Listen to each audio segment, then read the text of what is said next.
Pagkaklase kami ni David sa isang kilalang math academy dito sa Seoul. Malapit lang sa amin, isang tawid lang ng kalsada. Alam ng lahat may curfew na para sa cram schools. Hating gabi, dapat sarado na. Pero sa totoo lang, hindi na susunod yun. Pinapatay lang ang ilaw sa entrance. Nilalak ang mga floor gamit ang bakal na kadena.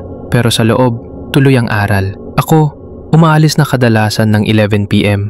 Pero si David, hanggang 4 AM, tuloy-tuloy. Isang Biyernes ng gabi, may nangyari sa kanya. Hindi niya agad nakwento. Pagkatapos lang ng isang linggo, siya nakahanap ng lakas ng loob. Sabi niya, "Pagkalis ni Janus, ako na lang na natira. May kasama pa akong dalawang babae. Mga 1:34 AM na. Tumating si teacher, sabi niya 10-minute break, kung pagod na kayo, pwede nang umuwi." Gusto ko na sanang umalis. Pero naisip ko, midterms na. Sayang ang oras. Kaya nag-CR muna ako para magpahinga. Humingi ako ng susi, binuksan ng kandado. Pagbukas ko ng steel door, sobrang dilim. Buong floor, tahimik, liwanag lang ng buwan. At ang elevator sa 3rd floor, yun lang ang tangi ilaw. Tahimik, malamig, mabigat ang hangin. Pagkapasok ko ng CR, diretso ko sa cubicle. Pagsara ko ng pinto, halos bumagsak ako sa toilet sa sobrang pagod. Pumikit lang ako saglit.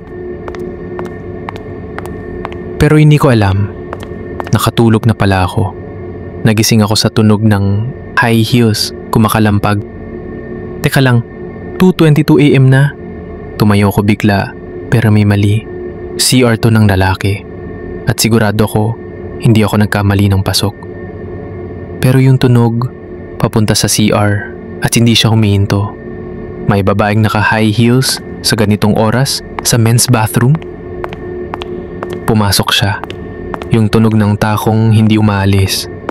Paikot-ikot. Paulit-ulit. Doon ko na-realize may umiikot sa loob ng CR. Tahimik, mabigat, parang may gustong lumamon sa akin. At sa salamin, nakita ko ang sarili kong parang multo. Blanko ang mata. Nangkinginig, parang binura ako ng dilim. Tapos, tumigil ang lahat. Walang tunog, walang galaw. Pero ramdam ko, nasa tapat na ng cubicle ko. Parang may mabigat na presensyang nakatayo sa kabila ng pintuan. Hindi ako makahinga. Nanalamig ang mga kamay ko. Tumitibok ang puso ko ng sobrang lakas. Pakiramdam ko, naririnig na niya ako. Pero kahit anong takot, may curiosity pa rin. Baka prank lang to, baka joke lang. Kaya dahan-dahan inilapit ko ang mukha ko sa maliit na siwang ng pinto. At bigla isang kutsilyo ang bumaon.